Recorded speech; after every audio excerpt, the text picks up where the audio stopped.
നമസ്കാരം. പുതിയ ഒരു വീഡിയോയിലേക്ക് മാന്യ പ്രേക്ഷകർക്ക് സ്വാഗതം. ഞാനും സാറും ചേർന്നുള്ള ധാരാളം വീഡിയോകൾ ഞങ്ങൾ ചെയ്തിട്ടുണ്ട്. എന്നാൽ കുറെ കാലങ്ങളായി ഞാനും സാറും തമ്മിൽ കാണാതിരിക്കുകയായിരുന്നു. ഇപ്പോൾ ഞങ്ങൾ വീണ്ടും ഒത്തുകൂടിയപ്പോൾ പുതിയ ഒരു വീഡിയോ പിടിക്കണമെന്ന് ഞങ്ങൾ താല്പര്യപ്പെടുകയായിരുന്നു. ഇന്ന് സാറിനോട് ചോദിക്കാനുള്ളത്, ഇന്ത്യയുടെ 2-3 സംസ്ഥാനങ്ങളിൽ കമ്മ്യൂണിസ്റ്റ് പ്രസ്ഥാനങ്ങൾ ഉണ്ടായിരുന്നു. ത്രിപുര, വെസ്റ്റ് ബംഗാൾ, കേരളം. ത്രിപുരയിൽ നിന്നും വളരെ വർഷങ്ങൾക്ക് മുമ്പ് തന്നെ കമ്മ്യൂണിസ്റ്റ് പ്രസ്ഥാനം മാഞ്ഞുപോയി. വെസ്റ്റ് ബംഗാളിൽ നിന്നും കമ്മ്യൂണിസ്റ്റ് ഭരണം തൂത്തെറിയപ്പെട്ടു. ഇപ്പോൾ കേരളത്തിൽ നിന്നും കമ്മ്യൂണിസ്റ്റ് ഭരണം മാറിപ്പോയിരിക്കുന്നു. എന്തുകൊണ്ടാണ് കമ്മ്യൂണിസ്റ്റ് ഭരണം ഇന്ത്യയിൽ പടർന്നു പന്തലിക്കാതെ നഷ്ടമായി പോയത്? സാറിന്റെ അഭിപ്രായം എന്താണ്? നമസ്കാരം. കമ്മ്യൂണിസ്റ്റ് ഭരണം ഇന്ത്യയിൽ പച്ചപിടിക്കാത്തത് എന്തുകൊണ്ടാണെന്നാണ് ചോദ്യം. അതിന് ആദ്യമായിട്ട് നമ്മൾ കമ്മ്യൂണിസം എന്താണെന്ന് മനസ്സിലാക്കേണ്ടിയിരിക്കും. എന്താണ് ഈ കമ്മ്യൂണിസം എന്ന് പറഞ്ഞാൽ? കമ്മ്യൂണിസം എന്ന് പറയുന്നത് അത് മുഴുവനായിട്ട് വിവരിക്കാൻ ബുദ്ധിമുട്ടാണെങ്കിലും കമ്മ്യൂണിസം എന്ന് പറഞ്ഞാൽ രാജ്യത്തുള്ള വസ്തുവകൾ, സ്വത്ത് എല്ലാം പൊതുവിൻ്റെതായി മാറുന്ന ഒരു സംവിധാനമാണ്. ഇപ്പോൾ ഇന്ത്യയിൽ ഉള്ള സമ്പത്ത് മുഴുവൻ ഏതാനും വ്യക്തികളുടെ, കോടീശ്വരന്മാരുടെ കയ്യിലാണ്. സാധാരണക്കാരും പട്ടിണിക്കാരാണ്. ആ സ്ഥിതിവിശേഷം മാറി ഇന്ത്യയിലുള്ള ജനങ്ങൾക്കെല്ലാം ഇവിടുത്തെ സ്വത്ത് വിഹിതം വെച്ചു കൊടുത്ത സ്ഥിതി സമത്വം ഉണ്ടാവുക എന്നതാണ്. അത് നേടുന്നതിന് ഉള്ള മാർഗമെന്ന് പറയുന്നത് വിപ്ലവമാണ്.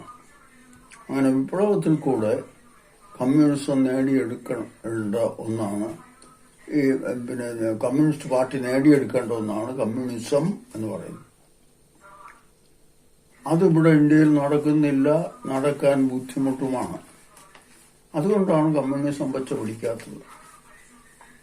അതുകൊണ്ട് ഞാനിന്നിപ്പോൾ ആദ്യമായിട്ട് കമ്മ്യൂണിസത്തെ കുറിച്ച് പറയാം. കമ്മ്യൂണിസം എന്ന് പറഞ്ഞാൽ യഥാർത്ഥത്തിൽ ജനങ്ങൾ, ഇപ്പോ കേരളത്തിലെ കമ്മ്യൂണിസ്റ്റ് പാർട്ടിയുണ്ട്, പക്ഷെ ഇവിടെ കമ്മ്യൂണിസം ഇല്ല. എന്താണ് കമ്മ്യൂണിസം? കമ്മ്യൂണിസ്റ്റുകാർക്ക് കാൾ മാർക്സും എഞ്ചൽസും പറഞ്ഞത് വർഗബോധം ഉണ്ടായിരിക്കണം. വർഗബോധം ഉണ്ടാകണമെങ്കിൽ അതിനു വേണ്ട പഠനം നൽകണം. ആരാണ് വർഗമെന്ന് പറഞ്ഞാൽ മനുഷ്യരെ 3ആയിട്ട് തരംതിരിച്ചിട്ടുണ്ട്: തൊഴിലാളി, മുതലാളി, ബുദ്ധിജീവി. ബുദ്ധിജീവികളെ തൊഴിലാളികളായിട്ട് പരിഗണിക്കും. അങ്ങനെ വരുമ്പോ തൊഴിലാളി, മുതലാളി 2 വർഗങ്ങളാണ് ഉണ്ടായിരിക്കേണ്ടത് ഉള്ളത്. ആ വർഗബോധമുണ്ടെങ്കിൽ ഈ വർഗമില്ലാത്ത അവസ്ഥയിലേക്ക് ജനങ്ങളെ മാറ്റാൻ സാധിക്കുള്ളൂ. മുതലാളിയാണെന്ന് തൊഴിലാളിക്ക് മനസ്സിലാകാതെ ഒരിക്കലും സമത്വത്തിനു വേണ്ടി, സ്ഥിതി സമത്വത്തിനു വേണ്ടി തൊഴിലാളി ശ്രമിക്കില്ല. ഇന്ത്യയിൽ ഇന്ന് സംഭവിച്ചിരിക്കുന്നത് തൊഴിലാളി മുതലാളി വ്യത്യാസം അവർക്ക് ആർക്കും അറിഞ്ഞുകൂടാ. ഇപ്പോ കേരളത്തിലെ കമ്മ്യൂണിസ്റ്റ് പാർട്ടി എന്ന് പറഞ്ഞാൽ, അല്ലെങ്കിൽ ഇന്ത്യയിലെ കമ്മ്യൂണിസ്റ്റ് പാർട്ടി എന്ന് പറഞ്ഞാൽ കോൺഗ്രസ് പോലെയോ BJP പോലെയോ ഉള്ള ഒരു സാധാരണ രാഷ്ട്രീയ പാർട്ടി എന്നുള്ളത് കവിഞ്ഞ് വേറെ ഒന്നുമില്ല എന്നാണ് ജനം ധരിച്ചു വെച്ചിരിക്കുന്നത്. അപ്പൊ അങ്ങനെയാണെങ്കിൽ ഇപ്പോ പിണറായി വിജയൻ ഗവൺമെന്റ് പോയെങ്കിൽ കോൺഗ്രസ് വന്നു. പിണറായി വിജയനേക്കാൾ നല്ലത് കോൺഗ്രസ് സതീശനാണെന്ന് ചിലപ്പോൾ തോന്നും. കമ്മ്യൂണിസ്റ്റുകാർക്ക് അങ്ങനെ തോന്നിക്കഴിഞ്ഞാൽ പിന്നെ കമ്മ്യൂണിസം ഇല്ല. യഥാർത്ഥ കമ്മ്യൂണിസ്റ്റുകാർ എന്താണ് ചെയ്യേണ്ടതെന്ന് വെച്ചാൽ, ഭരണം അവർക്കൊരു പ്രശ്നമല്ല. കമ്മ്യൂണിസ്റ്റുകാർക്ക് ഭരണം കൈയാളുന്നതല്ല പ്രശ്നം, രാജ്യത്ത് സ്ഥിതി സമത്വം ഉണ്ടാക്കിയെടുക്കുന്നതാണ്. സ്ഥിതി സമത്വം എങ്ങനെ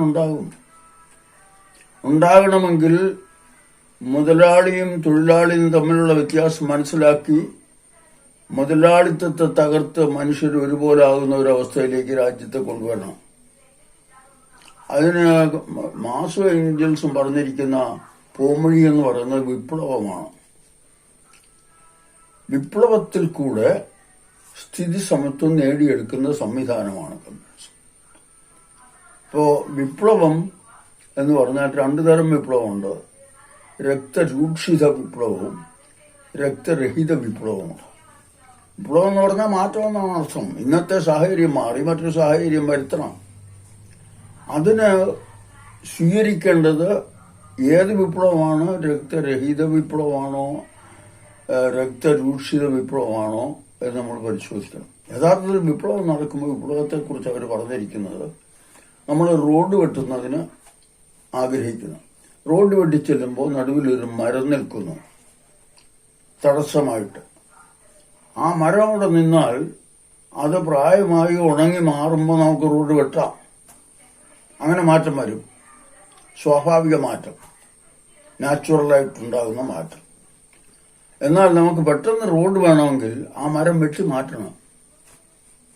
അങ്ങനെ തടസ്സങ്ങളെ എല്ലാം വെട്ടി മാറ്റിക്കൊണ്ട് നമ്മൾ മുമ്പോട്ട് പോവുകയും ഈ സ്ഥിതി സമത്വം നേടിയെടുക്കുകയും ചെയ്യണം എന്നാണ്. അപ്പോ ഇന്നത്തെ രാഷ്ട്രീയക്കാർക്ക് അല്ലെങ്കിൽ കമ്മ്യൂണിസ്റ്റ് പാർട്ടിക്കാർക്ക് അനിവാര്യമായിട്ടുള്ളത് ശരിയായിട്ടുള്ള അവബോധമാണ്. കമ്മ്യൂണിസം എന്താണെന്നുള്ളത്. ഇവിടെ ഇപ്പൊ കമ്മ്യൂണിസ്റ്റുകാരെന്ന് പറഞ്ഞാൽ അടുത്ത് ഞങ്ങൾ ഭരിക്കണം, അതാണ് ഇവിടുത്തെ കമ്മ്യൂണിസ്റ്റ് ആശാന്മാരുടെയും താല്പര്യം അത് തന്നെയാണ്. ഞങ്ങൾ ഭരിക്കണം, ഞങ്ങളുടെ മക്കൾക്ക് ജോലി വേണം, മന്ത്രിമാരാകണം. ഈ താല്പര്യം വെച്ചുകൊണ്ടാണ് മുമ്പോട്ട് പോവുക. യഥാർത്ഥ കമ്മ്യൂണിസം ഇവിടെ ഇല്ല, ഇന്ത്യയിൽ ഇല്ല, ഉണ്ടാകാൻ എളുപ്പവുമല്ല.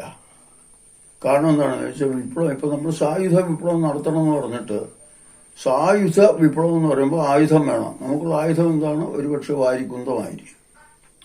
വാരിക്കുന്തമായിട്ട് നമ്മൾ മുമ്പോട്ട് ചെല്ലുമ്പോൾ നമ്മൾ നേരിടേണ്ടി വരുന്നത് ലോകത്തെ അതിശക്തമായ ആർമി ആയ ഇന്ത്യൻ ആർമിയാണ്.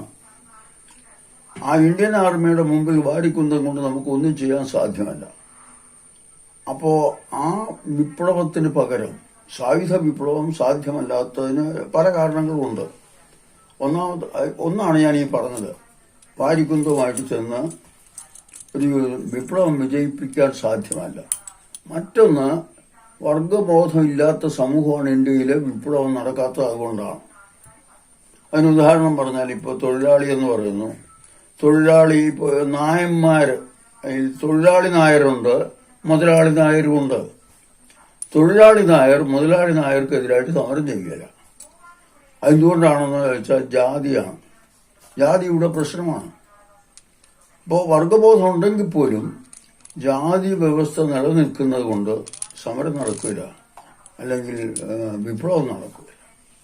അപ്പോൾ സായുധ വിപ്ലവം നടക്കുന്നില്ലെങ്കിൽ ഇവിടെ പരിവർത്തനത്തിന് വേണ്ടി, ഇന്നത്തെ ഈ മുതലാളിത്ത വ്യവസ്ഥിതിയിൽ മാറ്റം കുറിക്കുന്നതിന് വേണ്ടി കമ്മ്യൂണിസ്റ്റ് പാർട്ടിക്ക് ചെയ്യാവുന്നത് വലിയ ആൾബലം സംഘടിപ്പിച്ചുകൊണ്ട് സമരം നടത്തുകയാണ്. അതായത് ബ്രിട്ടീഷുകാർക്കെതിരായിട്ട് ഇന്ത്യക്കാർ സമരം നടത്തുന്ന സമയത്ത് ഇന്ത്യയിലെ സ്ത്രീകൾ, അതായത് കുടിൽ മുതൽ കൊട്ടാരം വരെയുള്ള എല്ലാ വീടുകളിൽ നിന്ന് സ്ത്രീകൾ സമരത്തിനായിട്ട് ഇറങ്ങി സമരമായി വന്നപ്പോൾ പട്ടാളക്കാർക്ക് വെടിവെക്കാൻ സാധിച്ചില്ല. പട്ടാളക്കാർ പറഞ്ഞ എന്താണെന്ന് അറിയാമോ? ഹൗ ടു ഫയർ, ഞങ്ങൾ എങ്ങനെ വെടിവെക്കും?